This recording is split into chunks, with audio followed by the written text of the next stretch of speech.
আপন আমার কাফন, কবর আমার কাটি, ওই কবরে যেতে হবে, রইবে না কেউ সাথী।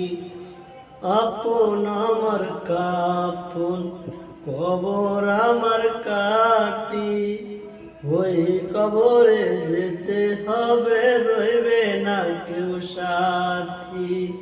থাকতে হবে নিরালায়, একা একা বস্তলায়, থাকতে হবে নিরালায়, একা একা বস্তলায়, চতুর্দিকে রবে শুধু মাটি। এই কবরে যেতে হবে, রইবে না কেউ সাথী। 3.5 হাত মাটির